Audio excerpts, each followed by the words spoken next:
सर्वांना श्री स्वामी समर्थ. आजचा व्हिडिओ खूप महत्त्वपूर्ण आहे, कारण की संपूर्ण गुरुचरित्र वाचन का करायचे, त्याचे नियम आणि कुणी करू शकतं हे मी या व्हिडिओच्या माध्यमातून आपल्याला सांगणार आहे.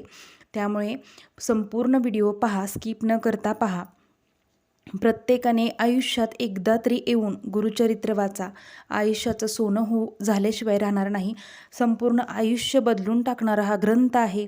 गुरुचरित्र हा 5वा वेद मानला जातो. गुरुचरित्र हा नुसता ग्रंथ नाही आहे. तुम्ही या ग्रंथाला साधा ग्रंथ नसून तो दैवी शक्तीने भरलेला वरद ग्रंथ आहे.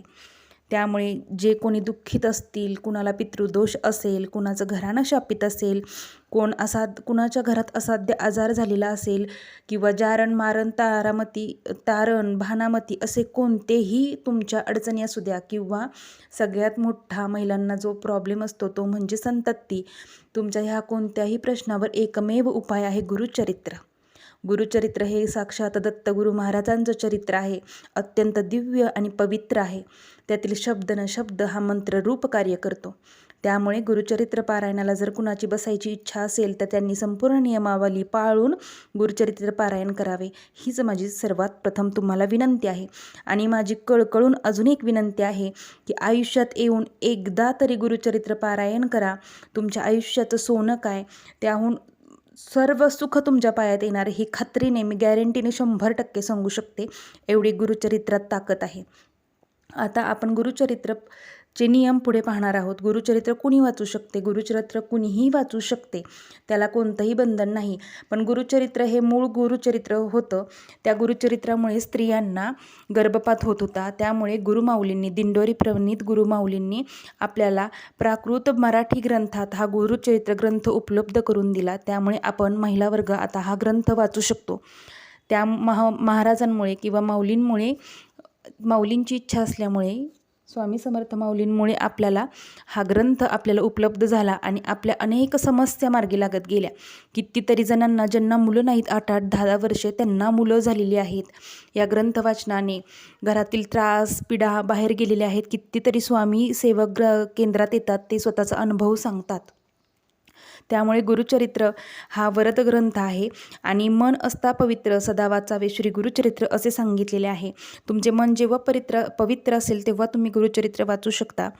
तर आता मी सांगणार आहे की गुरुचरित्र पारायण कसे करू शकता. तुम्ही सर्वप्रथम कोणत्या कारणासाठी गुरुचरित्र पारायण करत आहात ते संकल्प करायचा. पहिल्यांदा गुरुचरित्र पारायणाला बसणार ते साप्ताहिकच बसायचं असतं, कारण की आपण 3 दिवसीय पारायण हे फक्त दत्तधामीच करू शकतो आणि 1 दिवसीय गुरुचरित्र पारायण हे फक्त राष्ट्रासाठी करावयाचं असतं. आणि आपण जेव्हा म्हणजे पर्सनली कारणे असतात घरातली, तेव्हा जेव्हा आपण गुरुचरित्र पारायणाला बसतो साप्ताहिक 7 दिवसाचं, तेव्हा संकल्प करून प्रथम दिवशी बसायचं. मी संकल्प कसा करायचा याचा व्हिडिओ नक्की करेन पुढे. तर त्या गुरुचरित्र पारायणाचा प्रारंभ शनिवारी करावा व सांगता शुक्रवारी करावी, कारण की शुक्रवार हा दत्तगुरु महाराजांचा, नरसिंह सरस्वती महाराजांचा निजानंदनाचा दिवस आहे.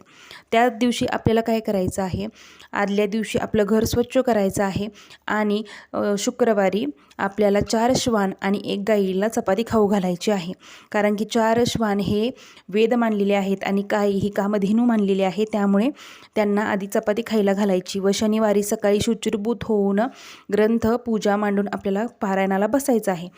तर आता तुम्हाला नियम सांगणार आहे. आपल्याला दररोज फोटोची, महाराजांच्या फोटो, दत्त महाराज असू द्या, स्वामी समर्थ महाराजांचा फोटो मांडायचा आहे. चौरंगावरती पूजा मांडावून घ्यायची आहे. आपल्याला त्यानंतर स्वामी स्तवन तसेच 1 माळ स्वामी समर्थ जप करायचा आहे आणि गायत्री मंत्राचं 1 जप करायचं आहे आणि त्यानंतर अथर्व शीर्ष म्हणायचं आहे. हे झाल्यानंतर दिल्याप्रमाणे अध्याय वाचन करायचे आहे. आपण जेव्हा साप्ताहिक पारायणाला बसतो त्यात अध्याय क्रमाने दिलेले आहेत. पहिल्या दिवशी किती अध्याय, दुसऱ्या दिवशी किती अध्याय असे बघून त्याचं वाचन करायचं. आणि दररोज आपल्याकडून ज्या चुका होतातच त्याची क्षमा मागण्यासाठी दररोज झोपण्यापूर्वी विष्णू सहस्त्रनाम वाचन अवश्य करावे. आता नियम काय आहेत, तर आपल्याला कडकडीत मांसाहार घरात गुरुचरित्र पारायण असताना कसलाही मांसाहार घरात करायचा नाही. तसेच जे गुरुचरित्र पारायणाला बसणार आहेत स्त्री पुरुष, त्यांनी पूर्ण ब्रह्मचर्या पालन करायचं आहे. तसेच परान्न पूर्णपणे वर्ज्य आहे आणि उपवास करू नयेत. आपण दोन्ही वेळेस जेवू शकतो. एक धान्य खाऊ शकतो, म्हणजे तू एक चपाती भाजी एक खाऊ शकतो, तीच 7 दिवस खायची. तसेच जर तुमची काही अडचण असेल, म्हणजे जी कोणी बाहेर राहत असतील, त्यांना जेवण्याचा काही प्रॉब्लेम असल्यास त्यांनी स्वखर्चाने बाहेर खाऊ शकतो, पण त्यावेळेस गायत्री मंत्र म्हणायचा जेवण झाल्यानंतर. तसेच पुरुषांनी या काळात दाढी नखे वाढवू नयेत आणि तसेच कुणीही जे पारायणाला बसणार आहेत त्यांनी चामड्याची चप्पल वापरू नये आणि ब्रह्मचर्य संपूर्ण पालन करावे आणि कुणाच्या अंत्यविधीस मृतशौच असलेल्या कुणाच्याही घरी जाऊ नये आणि स्वतःच्या कुटुंबात जर जननशौच किंवा मृतशौच झाले तर पारायण दुसऱ्या कुणाकडून तरी पूर्ण करून घ्यायचे. पारायण अर्धवट सोडायचे नाही. आणि स्त्रिया जर पारायणाला बसणार असतील तर त्यांना प्रत्येकाला आपली मासिक पाळी माहीत असते. घरात जर कोण गरोदर असेल तर त्यांची डिलेवरीची डेट आधीच कळालेली असती. त्यामुळे असा काळ बघूनच पारायणाला शक्यतो बसायचं, कारण की आपल्या घरात ग्रंथाला अशौच होणार नाही, म्हणजे मासिक पाळीचे किंवा जननशौचाचे. आणि बाहेरून जर कोणी व्यक्ती आपल्या घरात आली किंवा आपण बाहेर गेलो तर आल्यानंतर हातपाय स्वच्छ धुवायचे आणि संपूर्ण घरात गोमूत्र शिंपडायचं. आणि पारायण काळात तुम्हाला चटईवरती शयन करायचं आहे. 2 वेळेस सकाळ संध्याकाळ महाराजांची आरती करायची, सकाळी 10:30ला आणि संध्याकाळी 6:30ला. आणि ह्या सर्व नियमांचे पालन तुम्हाला करायचं असेल तरच कृपया गुरुचरित्र पारायणाला बसा, ही माझी तुम्हाला कळकळीची विनंती आहे. आणि 7 दिवसाचे पारायण तुम्ही जेव्हा करता तेव्हा तुमच्या आयुष्याचं सोनं झाल्याशिवाय राहणार नाही. आणि तुम्हाला जेव्हा पारायण काळ चालू असतो तेव्हा स्वतः दत्त महाराज एकदा तरी घरी आपल्या येऊन जातात. आपण जेव्हा पारायणाला बसतो तेव्हा आपलं आसन सेपरेट असावं, ते कुणालाही 7 दिवस देऊ नये. आणि महाराजांचं आसन सेपरेट असावं. जे आपण वाचन करतो तेव्हा महाराजांना बसायला टाकायचं, त्यांना तांब्या भरून ठेवायचा. महाराजांना मनोमन प्रार्थना करायची की महाराज माझे हे पारायण निर्विघ्नपणे पार पडो आणि तुम्ही पारायण ऐकायला या, इथे बसा, असं त्यांना विनंती करायची महाराजांना आणि पारायणाला सुरुवात करायची. आणि हेच नियम पूर्ण 7 दिवस पाळायचे. आणि नंतर उद्यापना दिवशी तुम्ही जे जेवण करणार आहात कांदा लसूण विरहित जेवण बनवायचं आणि ते जेवण महाराजांना पोथीला दाखवायचं. आणि आपल्या इथे सगळीकडेच ब्राह्मण मिळत नाहीत जेवायला, ब्राह्मण जोडपं जेवण घालायचं असतं, पण आपल्या प्रत्येकाला ते शक्य होत नाही. त्यामुळे आपण तो नैवेद्य दाखवलेला गाईला दाखवू शकतो किंवा गाई नसेल तर तो स्वतः आपण घरात खाऊ शकतो. त्यामुळे गुरुचरित्र पारायण केल्यानंतर आपल्याला अनुभूतीपूर्व साक्षात्कार झाल्याशिवाय राहणार नाही. त्यामुळे माझी प्रत्येकाची विनंती आहे, आपलं आयुष्य मनुष्यदेह पुन्हा पुन्हा मिळणे नाही. त्यामुळे आयुष्यात एकदा तरी येऊन गुरूंचं गुरुचरित्र वाचा, तुम्हाला साक्षात्कार होणार. तुमचे कोणतेही प्रश्न असू ते मार्गी लागणार.